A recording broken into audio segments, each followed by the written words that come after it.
जय हिंद दोस्तों, welcome back to my channel. आज मैं आप सबको बताने वाली हूँ कि जैसे बहुत लोग का कमेंट था कि मेरा प्रैक्टिस सेट लगा रहे हैं उसमें मार्क्स बहुत कम आ रहे हैं। जैसे कुछ लोग का कमेंट था कि मेरा 65 से 70 के बीच में रह रहा है, कुछ लोगों ने 50 से 60 के बीच में रह रहा है और कुछ लोगों ने काफ़ी अच्छा स्कोर किया हुआ है। जो उनका भी कमेंट था कि मेरा 70 से 80 के बीच में रह रहा है, कुछ लोग का 72 रह रहा है। तो आज ये स्पेशली वीडियो उनके लिए है कि जिनका मतलब अभी तक 50 के आसपास ही मार्क्स रह रहे हैं प्रैक्टिस सेट में।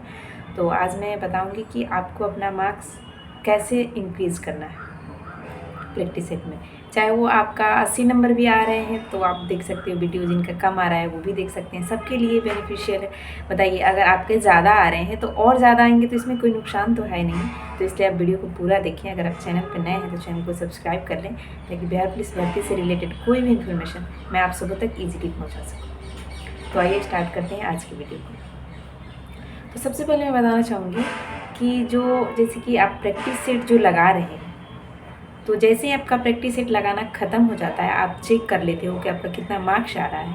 उसके बाद आप क्या कीजिए कि आप देखिए कि मतलब कौन कौन से क्वेश्चंस गलत हुए हैं। जो गलत क्वेश्चंस हुए हैं उसके नंबर को आप सर्किल कीजिए पेन से या फिर पेंसिल से, जिससे भी आपको मतलब उसको हाईलाइट कीजिए। फिर आप देखिए कि वो क्वेश्चन मैथ का है, मतलब साइंस का है, या फिर जीके का है, मतलब किस सब्जेक्ट से क्वेश्चन आपके मतलब ज़्यादा गलत हो रहे हैं, इस चीज़ को आपको गौर करना है। तो इससे क्या होगा कि आपको पता चल जाएगा कि मेरा कौन सा मतलब टॉपिक अभी कमज़ोर है, किस विषय में मुझे और ज़्यादा ध्यान देने की ज़रूरत है, तो फिर आप उस पर ज़्यादा ध्यान दीजिए।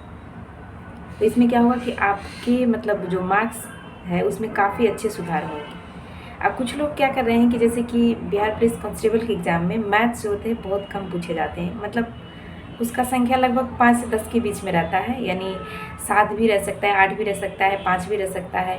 तो मतलब मैथ का संख्या कम होने की वजह से, मैथ के क्वेश्चंस की संख्या कम होने की वजह से कुछ लोग तो क्या करते हैं, मैथ को बिल्कुल छोड़ ही देते हैं।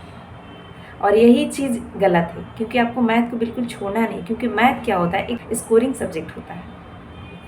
इसमें जैसे कि आपने मान लीजिए कि जो जो टॉपिक आपने कवर कर लिया है वहाँ से क्वेश्चन आता है तो आप उसको आसानी से बना लो। जीके जीएस में भले ही आपको मतलब वो क्वेश्चंस की कोई मतलब लिमिटेशन नहीं है, लेकिन मैथ में तो है कि हाँ, आपने मेंसुरेशन पढ़ लिया, त्रिकोणमिति पढ़ लिया, या फिर लाभ हानि पढ़ लिया, टाइम एंड डिस्टेंस पढ़ लिए, तो इससे क्वेश्चन आएगा तो मतलब ऑलमोस्ट आप बना लो।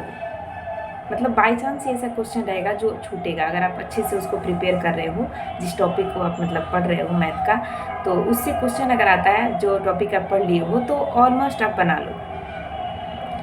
तो इसलिए आप मैथ को छोड़िए नहीं, क्योंकि मैथ एक बहुत ही अच्छा सब्जेक्ट है और ये आपको मतलब आपके मार्क्स को इंक्रीज़ करने में काफ़ी हेल्प करेगा।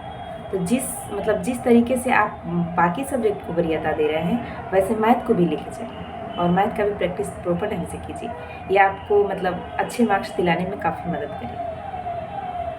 जीके जीएस का क्वेश्चन हाँ गलत हो सकता है, अगर आपको नहीं याद है तो आप तुक्का मारोगे तो गलत हो सकता है, लेकिन मैथ का सॉल्यूशन अगर आपने उस टॉपिक को कवर किया है तो आप अगर बना देते हो तो आपका काफ़ी अच्छा नंबर आ सकता है। अब रही बात की मतलब जैसे मान लीजिए कि आपने एक प्रैक्टिस सेट लिया और उसमें 25 प्रैक्टिस सेट दिया हुआ है, उस बुक में 25 प्रैक्टिस सेट दिया है, तो कुछ लोग क्या किए कि उसको एक बार बना लिए हैं, पहला दूसरा तीसरा करके, ऐसे मतलब आपने 25 का 25 प्रैक्टिस सेट कर लिया। अब उसको आपने रख दिया, अब क्या सोच रहे हो कि मैंने तो इस बुक को लगा लिया है, लेकिन आप जाइए और उस बुक को उठा के देखिए और उसमें से पहला सेट को देखिए और पहला सेट को सिर्फ आप क्वेश्चन पढ़िए। क्या आप उसका आंसर बता पा रहे हो? नहीं बता पाओ।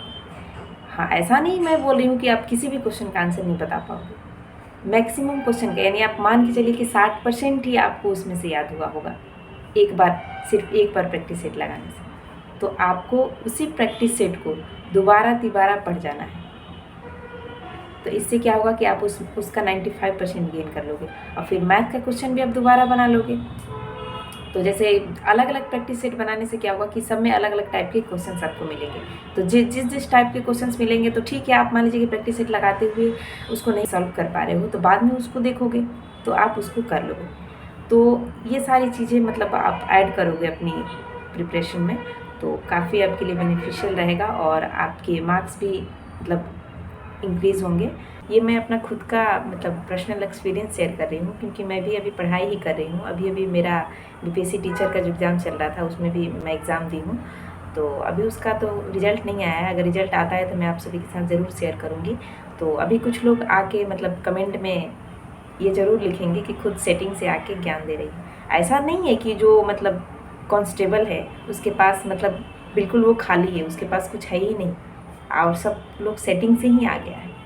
बस बोलने में कुछ नहीं लगता है वो। खैर मतलब सबका अपना अपना सोचने का तरीका होता है और किसी को जज करने का तरीका होता है। इसमें किसी को कोई क्या ही बोल सकता है। खैर, तो आप लोग अपना पढ़ाई पे फोकस कीजिए, क्योंकि एग्ज़ाम आप लोग का काफ़ी नज़दीक है। तो आप ये सारी चीज़ें इंक्लूड कीजिए और आप हमें कमेंट में बताइए कि आपके कितने नंबर आ रहे हैं प्रैक्टिस सेट में, ताकि मतलब एक अनुमान लगाया जा सके कि मतलब अभी आप सभी के क्या परफॉर्मेंस रह रहे हैं और मतलब कट ऑफ क्या रह सकता है।